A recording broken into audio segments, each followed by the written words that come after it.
జై శ్రీరామ్ అందరికీ. ఈరోజు గతంలో చూస్తూ ఉన్నాం. గత దాదాపుగా 8-9 సంవత్సరాలుగా బోడుపల్ మున్సిపల్ కార్పొరేషన్ పరిధిలో అనేక మంది, దాదాపుగా 10,000 మంది ఈరోజు అక్కడ ఇల్లు కట్టుకొని నివాసం ఉంటున్న వాళ్ళకి వక్ఫ్ బోర్డ్ పేరిట ఒక అతను ఒక లెటర్ ఇవ్వడం వలన ఈరోజు వక్ఫ్ బోర్డు కింద తీసుకున్నామని చెప్పి అధికారులు కానీ, కనీసం గతంలో ఉన్న ప్రభుత్వము, ఇప్పుడున్న ప్రభుత్వం వాళ్ళని నిర్లక్ష్యం చేస్తూ ఎన్నో ఇబ్బందులకు గురి చేసింది. అయితే బీజేపీ పార్టీ ఆధ్వర్యంలో కేంద్ర ప్రభుత్వం నరేంద్ర మోడీ గారి నాయకత్వంలో ఈరోజు దేశంలో మర్చిపోలేని రోజు ఏదైతే మొన్న లోక్సభ కానీ రాజ్యసభలో కానీ వక్ఫ్ బోర్డు పైన సవరణ బిల్లు తీసుకురావడం అదృష్టంగా భావిస్తూ ఉన్నాను. ఎందుకంటే మా మేడ్చల్ నియోజకవర్గంలో దాదాపుగా 20,000 మంది బాధితులు ఉంటారు.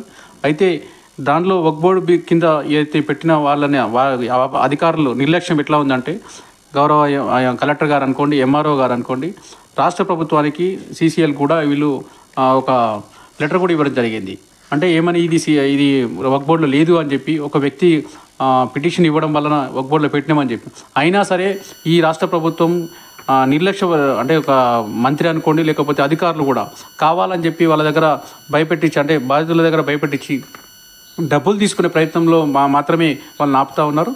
మళ్ళీ కొత్తగా కూడా ఈ 2024లో కూడా కొన్ని సర్వే నెంబర్స్ని వక్ఫ్ బోర్డు కింద తీసుకోవడం వలన ఇంకా కొంతమంది భయభ్రాంతులకు గురవుతూ ఉన్నారు. ఏదేమైనా మీడియా ద్వారా ఒకటే చెప్తున్నా, మీరు ఎవరు భయపడొద్దు. ఇది బీజేపీ పార్టీ ఈరోజు కేంద్ర ప్రభుత్వం ఉన్నది కాబట్టి వక్ఫ్ బోర్డు బిల్లు తీసుకురావడం జరిగింది. బాధితులు కూడా అంటే గతంలో టీఆర్ఎస్ వైపు కొంతమంది, లేకపోతే కాంగ్రెస్ వైపు ఉన్నారు.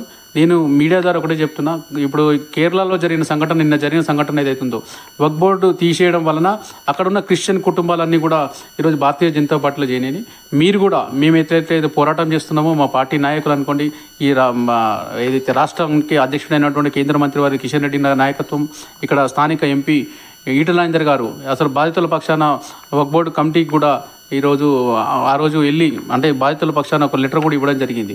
అయితే ఇవన్నీ ఎందుకు చెప్తున్నామంటే, మేము ధర్మం వైపు ఉంటాం, బీజేపీ పార్టీ బాధితుల వైపు ఉంటాం. ఈ రాష్ట్రంలో అరాచక పాలన సాగుతూ ఉంది.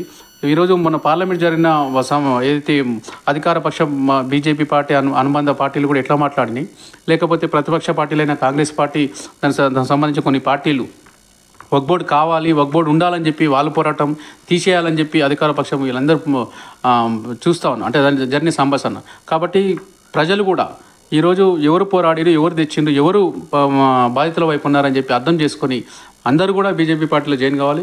నేను ఒకటే చెప్తున్నా, మీరు ఎవరు అధైర్యపడవద్దు. ఎవరు అంటే ఈరోజు అంటే భయపెట్టించే రూపాయి ఉన్న దాన్ని 10 పైసలకు చారణ కొని అమ్ముకునే ప్రయత్నం చేసుకుంటారు. కాబట్టి ఎవరు ఏమి అమ్ముకోవద్దు. త్వరలో మీకు అందరికీ న్యాయం జరుగుతుందన్న నమ్మకం మీ ద్వారా తెలియజేస్తా ఉన్నాం.